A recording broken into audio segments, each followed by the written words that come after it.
Chinese बहू। Chinese बहू हमारी याद तो है ना आपको? भूले तो नहीं ना? हाँ भाई, थोड़ी देर में ही सही, लेकिन चाइनीज बहू की कहानी आ ही गई। क्या हो रहा है ये देश में? चाइना ने तो आतंक ही मचा रखा है। अरे क्या हो गया? क्यों चाइना को कोसता रहता है? भूल मत, तेरी ससुराल चाइना की ही है। हाँ माँ, पर ये देखना, लड़ाई झगड़े, ये बीमारी, ऊपर से ये देश कितना चालाक है, अंदर न जाने क्या क्या करता रहता है। तभी अंदर से बहू की चिल्लाने की आवाज आती है।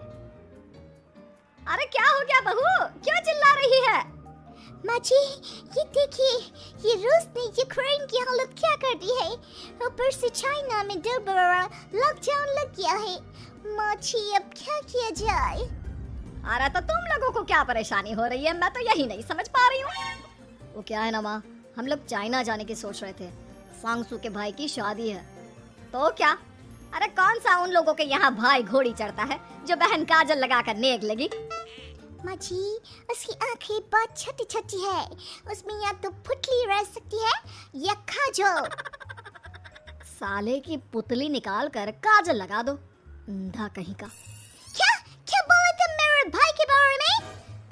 अरे नहीं नहीं बहू, वो तो बोल रहा था कि तुझे नेग मिल जाएगा। हाँ, बहन है ना तू उसकी।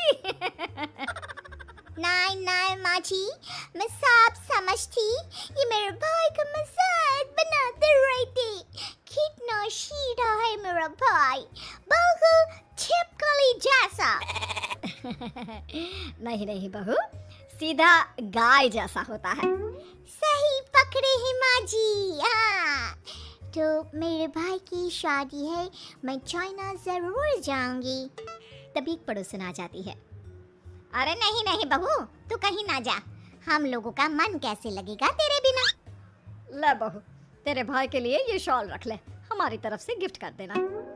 अरे सब कितने अच्छे हैं, मेरी चाइनीज बहू को कितने प्यार से तुम लोगों ने एक्सेप्ट कर लिया। सच में बड़ी भाग्यशाली हूँ मैं। कैसी बात कर रही है? ये तो हम लोगों के देश की खूबसूरती है कि हर किसी को दिल से अपना लेते हैं, बस वो भी दिल से हमें अपना समझे। कैसी बात कर रही हैं आंटी जी? मेरे लिए आप सब सासू माँ जैसी ही हैं। मुझे भारत बहुत अच्छा लगता है, ये सबसे अच्छा देश है, मेरा भारत महान। वैसे भी लड़की की शादी जहाँ होती है वो तो वहीं की हो जाती है ना। जीती रे बहू, सही बोल रही है। औरत तो होती ही पानी की तरह है, जो जहाँ जैसे रखे वैसे ही शेप ले लेती है। आंटी जी, ये थोड़ा सा ज्यादा हो गया, समझ नहीं आया। नो प्रॉब्लम, मैं चाय बना कर लाती हूँ। फिर क्या, वो दिन भी आ जाता है जब बेटे बहू को चाइना जाना पड़ता है। वहाँ जाकर बहू का भाई कहता है, मेरे बहन आ गए, मेरी बहन आ गई। मैंने सबको बोला कि सब हिंदी में बात करेंगे, नहीं तो बहन नाराज हो जाएगी। थैंक्स बॉय, हिंदी मेरी भाषा है। आप मुझे उसमें बात करना अच्छा लगता है। आपने जीजा जी से मिलो। ओ बहन, तुम अंदर चलो। सभी बहू को अंदर लेकर चले जाते हैं, लेकिन सांगसू का पति, वो तो बेचारा चाइना के ससुराल के आंगन में अकेला खड़ा रहता है। काफी देर तक जब कोई उसे नहीं पूछता तो वो माँ को घर पर फोन करता है। हाँ बेटा, पहुँच गए ना कुशल मंगल? हाँ माँ, लेकिन सांगसू पता नहीं कहाँ है, वो तो अंदर गई है तब से बाहर आई ही नहीं। अरे कैसे बात कर रहा है? तो तू अंदर चला जा, तू बाहर क्यों है? अरे दामाद है तू वहाँ का, उन लोगों ने तुझे बिठाया, चाय पानी कुछ नहीं पूछा? नहीं ना माँ। तभी सामने से सांगसू आती है। क्यों आप अभी तक तैयार नहीं हुए? और ये बैग लेकर क्यों कमरे से बाहर आए? इसे वहीं रख देती। कमरा?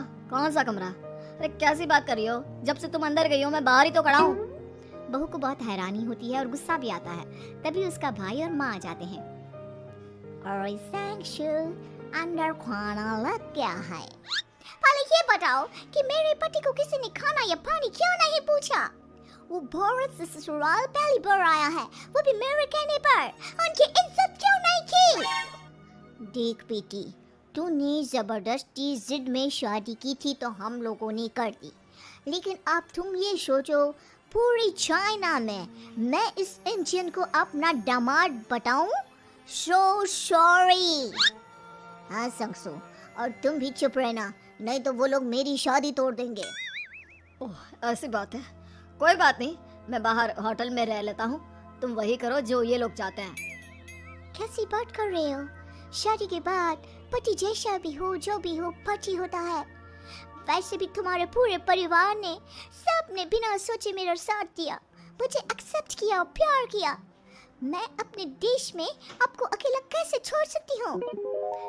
ये हिंदी फिल्म का ड्रामा बंद करो, मैं अभी अब बर्दाश्त नहीं करूँगी।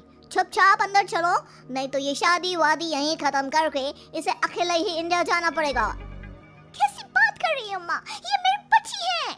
है नहीं छा, हम लोगों ने यहाँ वकील को बुला लिया है, जिसके बाद अब तेरा तलाक करा के हम यहाँ के चाइनीज लड़के से तेरी शादी करा देंगे। अरे कैसी बात कर रहे हो? हम तो यहाँ तुम्हारी शादी के लिए आए थे। नहीं नहीं, मैं सांगसू के बिना नहीं रह सकता हूँ। हाई वोल्टेज ड्रामा होने के बाद से ही सारा माहौल खराब हो जाता है कि तभी एक लड़की आती है।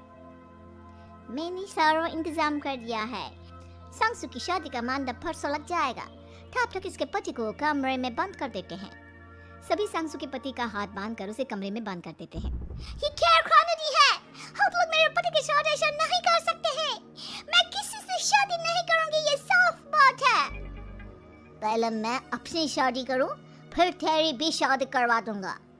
सब कुछ तय हो जाता है, भाई की शादी हो जाती है। फिर वो दिन भी आ जाता है जब सांगसू की शादी वो लोग जबरदस्ती करने के लिए उसे मंडप पर ले जाते हैं। ऐसा मत करो, ये मेरी बीवी है। मैं किसी से शादी नहीं करूंगी। कैसे नहीं करेगी शादी? शादी तो तेरा बाप भी करेगा। हो, मैं करूंगा शादी। प्लीज कोई मेरी शादी किसी अच्छा औरत से करवा दे। चुप, बिल्कुल चुप। फिर माँ सांगसू और उसके पति से कहती है, तुम लोगों का बच्चा मेरी कैद में है। अगर तुम लोगों ने कोई भी होशियारी की तो मैं इस बच्चे को मार दूंगी। दोनों माँ का रूप देखकर हैरान हो जाते हैं। बच्चे की खातिर दोनों शांत हो जाते हैं और शादी की रस्में शुरू हो जाती है कि तभी सांगसू की सास पुलिस के साथ आ जाती है। माँ, ससुर माँ आ गई, मेरी माँ आ गई। माँ प्लीज हम लोगों को बचाकर वापस ले चलो। पुलिस सभी को गिरफ्तार कर लेती है। बेटी के बच्चे को मारने की धमकी तो कोई चुड़ैल ही दे सकती है। अरे तो ये चुड़ैल ही तो है। ये सही बोल रहे हैं, ये औरत किसी चुड़ैल से कम नहीं है। तभी उन लोगों का बच्चा भी आकर सांगसू के गले लग जाता है। माँ, तू सही समय पर आ गई, लेकिन तुझे कैसे पता चला कि यहाँ ये सब हो रहा है? बेटा, ये चाइनीज लोग ना होते ही धोखेबाज हैं। इन लोगों पर मुझे भरोसा नहीं था, इसलिए मैंने तेरे फोन को हमेशा के लिए मेरे फोन से अटैच कर दिया था, जिससे तेरे आसपास होने वाली सारी बात मैं सुनती रहूं। उस दिन भी मेरी तेरी बात हो रही थी तो तेरा फोन ऑन था, मैं सब समझ गई थी। मुझे माफ कर दो। नहीं, बिल्कुल नहीं। चलिए माँ जी, इंडिया वापस चलते हैं। आज के बाद मैं यहाँ कभी नहीं आऊंगी।